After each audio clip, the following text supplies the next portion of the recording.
Bonjour，我是阿宪，欢迎来到我频道。今天这集将带大家走访巴黎，透过影片来分享初次造访巴黎的感动，希望影片前的你也能沉浸其中。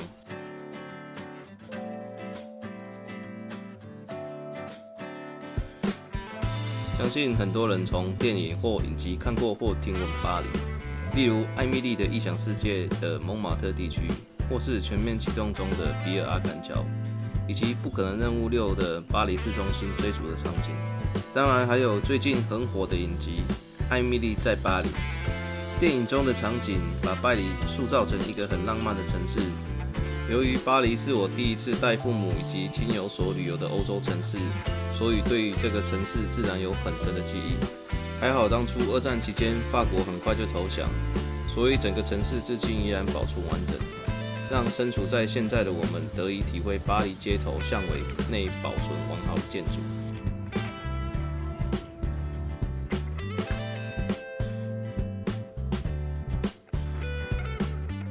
2024年的奥运举办城市由巴黎举行，整个运动赛事都围绕在世界上最负盛名的塞纳河上，连周董许多的 MV 都以巴黎当成拍摄地，就知道巴黎有多迷人。而文学家海明威曾说过，如果你够幸运，年轻时就待过巴黎，那么巴黎将一辈子跟着你，因为巴黎就像一场流动的祥宴。巴黎还有一个著名的别称 City of Light 光之城，因为巴黎是启蒙教育时代的文化中心，而且很早就开始使用街灯，而且巴黎的夜景真的非常美。埃菲尔铁塔应该是每位旅客造访巴黎必访的景点之一。当初曾占据世界最高的建筑物长达40年之久，主要目的是为了1889年在巴黎举办的世界博览会而兴建。当然，所花费的金钱也是无与伦比的多，而且每年固定都要上漆以防铁锈。站在底下仰望铁塔，真的有股魄力，不虚此行。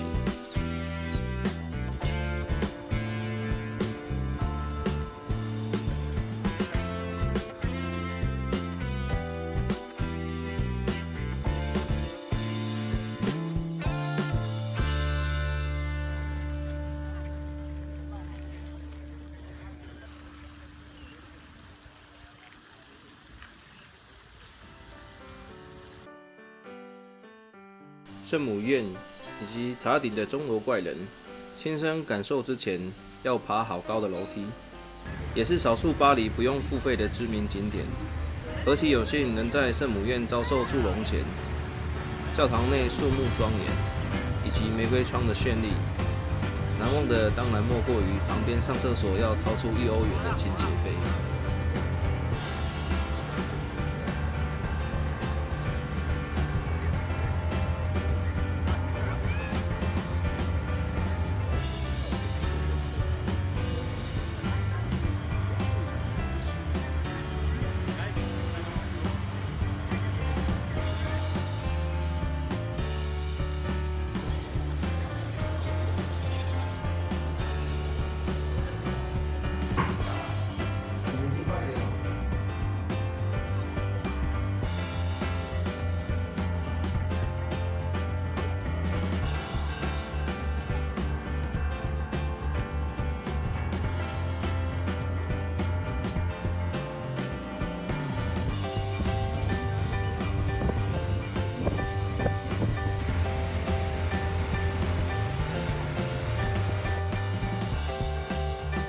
卢浮宫被许多人戏称是当代最著名的海盗馆，原因无他，馆藏很多文物都是殖民地时期四处掠夺而来，就算花上个3天3夜也看不完。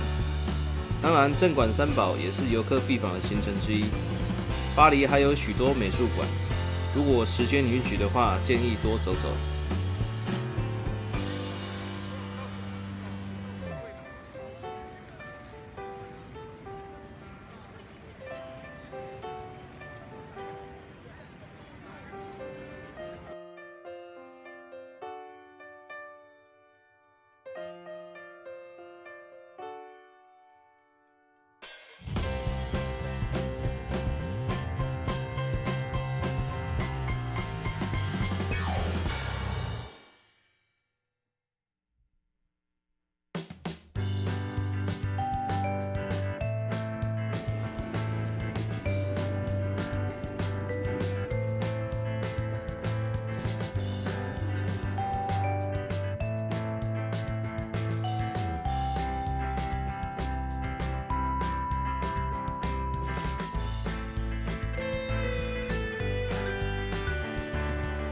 虽然巴黎看起来很浪漫，但实际上小偷及抢劫的新闻时常在街头上演。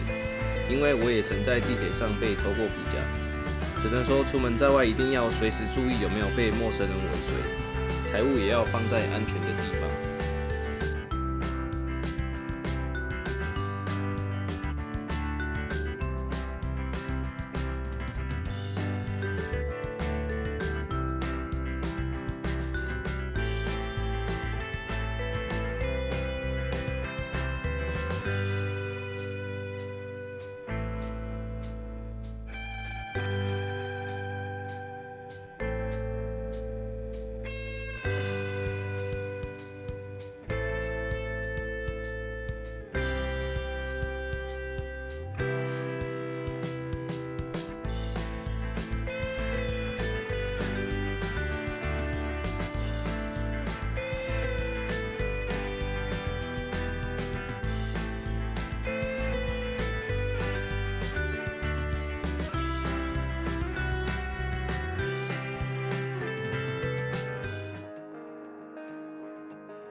感谢你把影片看到最后，有什么建议欢迎在下方留言。